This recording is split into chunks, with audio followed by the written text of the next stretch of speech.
আসসালামু আলাইকুম এভরিওয়ান, সবাইকে ওয়েলকাম করছি স্বর্ণাস ডেইলি লাইফ ব্লগে।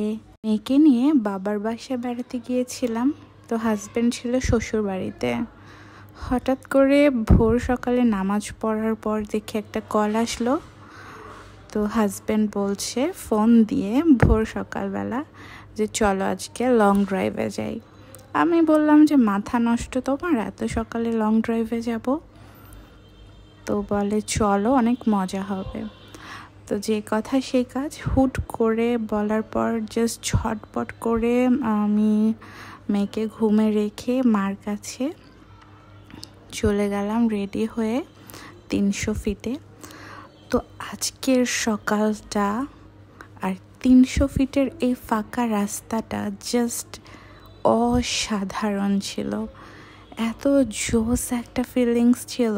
আর লং ড্রাইভে জাস্ট 80-82-তে টান ছিল, এত মজা হচ্ছিল, এত ভালো লাগছিল, মানে অস্থির একটা সকাল।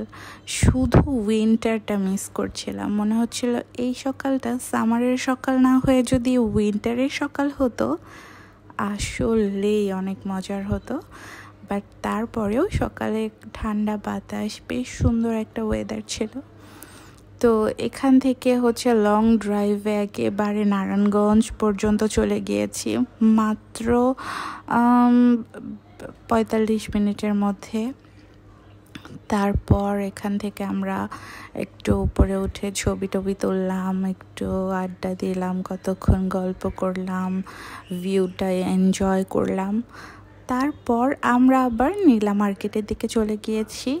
যেহেতু বললাম যে ভোর সকালে আমরা বের হয়েছি, তো কোনো মানুষ নেই, একেবারে সিনারিওর মতো সব কিছু নিরিবিলি শান্ত। আর এত সুন্দর একটা ঠান্ডা বাতাস ছিল, এত ভালো লাগছিল।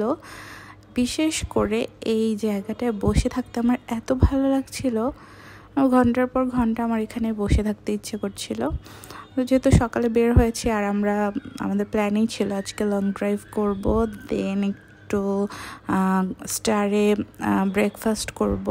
তো সেটাই করা লাগবে, আবার ক্ষুধাও লেগে গেছে। সেজন্য এখানে আধা ঘন্টার মতো বসে প্রকৃতিটা এনজয় করে দুজনের মনের কথাগুলো বলে আড্ডা দিয়ে তারপর আবার চলে যাই বনানী 300।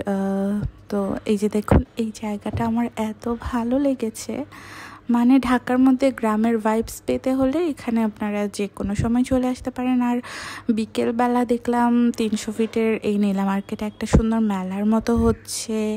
দেন এখানে তো যারা আসেন তারা জানেনই, কালাই রুটি, তারপর হাঁসের মাংস এসব পাওয়া যায়, মিষ্টি পাওয়া যায়, ফুচকা পাওয়া যায়, এভরিথিং।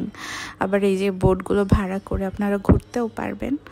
তো বিকেলবেলা অবশ্যই অনেক ক্রাউডি হবে। আর আমার মতো যদি নিরিবিলি পছন্দ করেন তাহলে সকালে এভাবে একটা হুট করে ট্যুর দিয়ে চলে আসবেন, মানে ফিলিংসটাই মেমোরেবল হয়ে থাকবে, দিনটাই মেমোরেবল হয়ে থাকবে। তো যাই হোক, এখান থেকে ঘুরে বনানীর দিকে চলে গেলাম। দেন এই তো স্টারে চলে এসেছি। আজকে স্টারে এসে আমার সামনে একটা গ্রুপ দেখছিলাম, প্রায় 30-40 জনের মতো হবে। সবাই খুবই বয়স্ক অ্যান্ড সবাই স্কুল লাইফের ফ্রেন্ড, অ্যান্ড সবাই আজকে একসাথে হয়েছে, একসাথে ব্রেকফাস্ট করবে সকালে।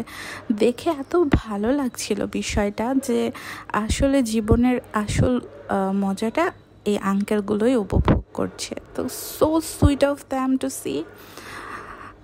তো এই তো, আপনারা চাইলে এভাবে সকালবেলা যাদের বাইক আছে বেরিয়ে পড়তে পারেন ওয়াইফকে নিয়ে, দেখবেন এত ভালো লাগবে। আপনার ওয়াইফও খুশি, আপনিও খুশি, এবং দেখবেন যে সারা দিনটা এত বেশি প্রাণবন্ত, এত বেশি সুন্দরভাবে কাটে বলার বাহিরে।